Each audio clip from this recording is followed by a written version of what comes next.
So Brandon, man, that was pretty awesome out there today. I heard you were driving with only one gear. Well, yeah, not one gear. We ended up losing fifth gear there. So especially in the wet, we were just leaving it in fourth, trying to not, save the gearbox with keeping the shifts down. So that seemed to help. The car was really, really good. It was really, really strong. We struggled a little bit in the wet, but as the track started to dry out, the car was better. But unfortunately, then we needed that taller gear, so we were losing a little bit there. But still, really, really good car. It was a lot of fun to drive, and I got to thank Bob and everybody for bringing me out because it was a blast. So Troy was catching you. Were they letting you know that he was catching you and how quick he was coming up on you? Yeah, we figured we had a good enough gap that I didn't have to run the motor too hard into the limiter or anything like that, but just kind of conserve. Obviously with these endurance races, it's whoever finishes first. It's not by how much or how little. So we were just managing the gap, trying to see where we're going to end up at the end, and hopefully we'll put a new box in it for tomorrow and get all 5 speeds, and it'll be good to go. At any time, were you kind of nervous about what was going on with the car? Yeah, I mean, obviously, we got the call on the radio that that fifth gear went when C was in the car before me. So, it makes you nervous because when one goes, then all of a sudden, the next one goes, the next one goes. So that's why, in a way, the rain kind of helped us a bit because we basically lugged around in fourth gear for pretty much the entire lap until it dried out enough where we needed third. So we're just using third and fourth once it dried out. And we were lucky enough that it held together. These guys do a great job of putting together a car that can last that long and, no issues other than the gearbox. So very happy for that. Congratulations. All right. Thank you.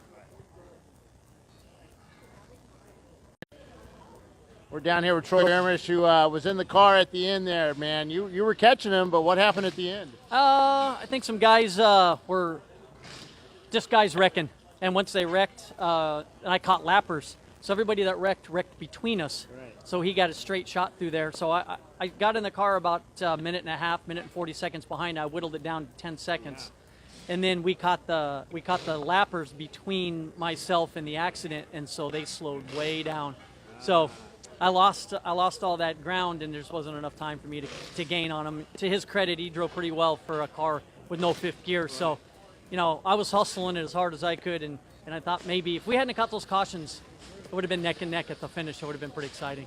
So we suspected, because there's a couple of times you lifted going into one, we thought, well, maybe he sees the slower cars in front of him. There's an accident up there that you were kind of placing yourself not to hit the car in front. Because there were a couple of times it looked a little scary going into one. The sun actually is what was the biggest problem going up the hill and under the bridge and into two. So I was just making sure I had a cushion in case somebody jumped on the binders. And it was really hard to see if the track was dry because of the way the sun was coming off. And that's not a spot, between there and 10. And I had a huge off in 10 with about 15 minutes to go, all four off in 10. And I barely gathered it up. And then Bruce got on the radio and just told me to bring it home because I wasn't going to catch him. So I backed it down. But it was a lot of fun. I really like driving hard like that and trying to make a show of it. Cool. Congratulations, second place. Thanks. Not bad.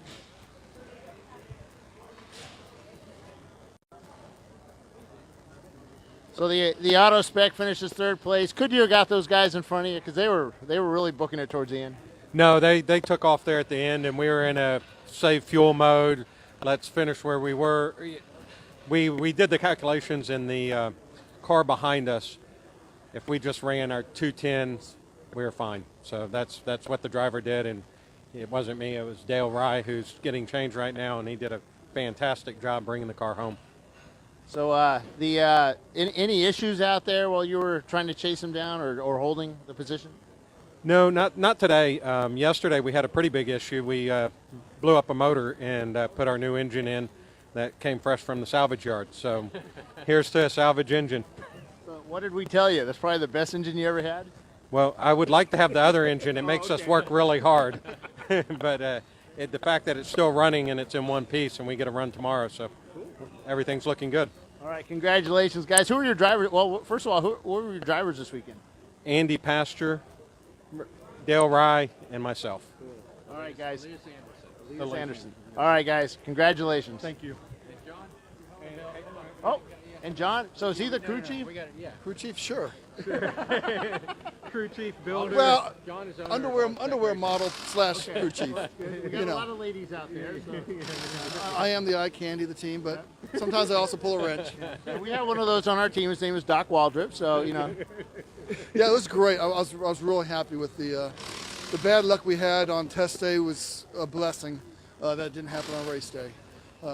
Little extra work last night. But we still made it to the start and finished. I mean, I couldn't ask for more except for maybe some slower competition. That'd been nice. all right. What are you guys going to do different tomorrow? We're gonna try and win. Third place is nice, but tomorrow we're gonna go for an overall win. All right, guys. Congratulations. Thank you.